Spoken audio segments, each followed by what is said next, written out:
الحمدللہ رب العالمین والصلاة والسلام علی رسول الکریم وعلی آلہ واصحابہ اجمعین۔ محترم مرزا محمد عیسیٰ صاحب، حسنین فراز صاحب، دیگر قائدین اور قائدین جماعت، السلام علیکم ورحمۃ اللہ وبرکاتہ۔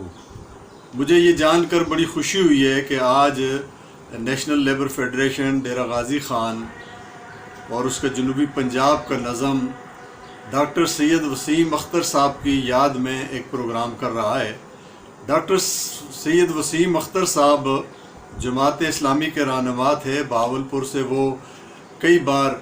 پنجاب اسمبلی کے ممبر منتخب ہوئے۔ وہ ایک عوامی لیڈر تھے، لیکن ایک درویش صفت انسان اور ایک درویش صفت قائد تھے۔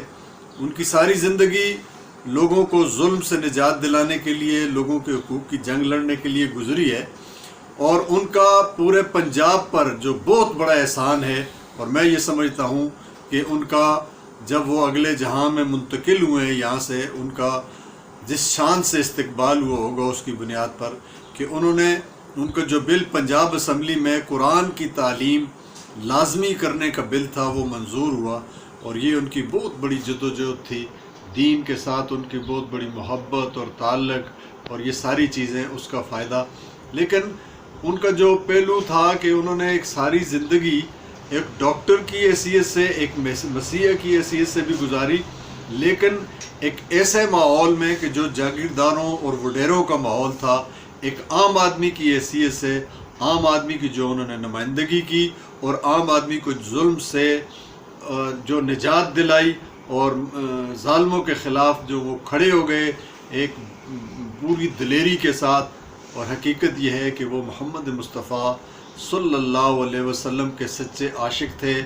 اور وہ صحیح امتی تھے۔ ان کی زندگی کا دعوت دین کا پہلو بھی بہت نمایاں ہے۔ انہوں نے خواص میں، بڑے بڑے لوگوں میں بھی دعوت کا کام کیا ہے، اور یہی وجہ ہے کہ ڈاکٹر صاحب جب کبھی کوئی مجلس سجاتے تھے تو پورے پنجاب کے بڑے بڑے لوگ بھی اس میں ہوتے تھے اور عام مزدور لوگ بھی ہوتے تھے، لیکن انہوں نے جو زندگی ہے اپنی وہ ایک مزدور کی طرح گزاری ہے، اور مزدوروں کے لیے، کسانوں کے لیے، پسے ہوئے غریب طبقات کے لیے انہوں نے جدوجہد کی ہے۔ میں دعا کرتا ہوں کہ اللہ تعالیٰ ان کی اس جدوجہد کو قبول فرمائے اور ان کے لیے توشہ آخرت بنائے، ان کی قبر کو جنت کے باغوں میں سے ایک باغ بنا دے اور انہیں جنت الفردوس میں اعلیٰ مقام عطا فرمائے۔ میرے بھائیوں، میرے دوستو، ہمارے لیے ان کی زندگی میں سبق یہ ہے کہ یہ معاشرہ جو اس وقت ظلم اور جور کا معاشرہ ہے، اس میں پسے ہوئے لوگوں کو دبا لیا گیا ہے، اور اس ملک کا جاگیردار اور سرمایہ دار طبقہ حکومتوں کے ساتھ مل کر اور اداروں کے ساتھ مل کر اور مافیاز کے ساتھ مل کر اس طبقے کا استحصال کر رہا ہے۔ اس کو استحصال سے نکالنے کی، اس طبقے کو ظلم سے نجات دلانے کی، اس طبقے کو خوشحالی کی زندگی گزارنے کی، اس طبقے کے بچوں کو تعلیم کا حق دلانے کی، اس طبقے کے بیماروں کو علاج کا حق دلانے کی، اس طبقے کو چھت فراہم کرنے کی، اس طبقے کو خوشحالی کی زندگی دلانے کے لیے ایک ہی راستہ ہے، اور وہ محمد مصطفیٰ صلی اللہ علیہ وسلم کا لایا ہوا نظام ہے کہ جس کے لیے ہمیں جدوجہد کرنی ہے آگے بڑھ کر۔ اور یہ جدوجہد آپ جانتے ہیں کہ آج کے دور میں یہ جدوجہد ووٹ کی پرچی میں آ گئی ہے۔ آج ہم بحیثیت نیشنل لیبر فیڈریشن پاکستان اس ملک کے غریبوں سے، مزدوروں سے، کسانوں سے اس بات کا مطالبہ نہیں کرتے کہ وہ نظام کو بدلنے کے لیے گن اٹھا لیں، لاٹھی اٹھا لیں، ڈنڈا اٹھا لیں، اینٹ اٹھا لیں، پتھر اٹھا لیں۔ ہم یہ کہتے ہیں کہ اپنی ووٹ کی پرچی کو امانت اور دیانت کے نام کر دیں۔ 72 سالوں میں جن طبقات میں، جن پارٹیوں نے اس ملک کو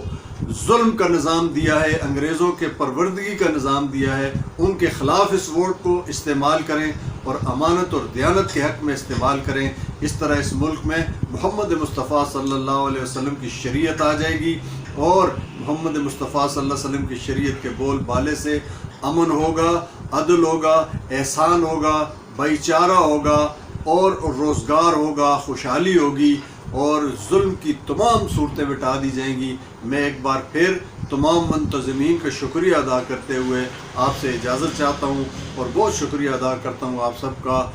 اللہ تعالی ہم سب کو ڈاکٹر وسیم جیسی زندگی گزارنے کی توفیق عطا فرمائے. بہت شکریہ. جزاک اللہ خیرن کثیرا.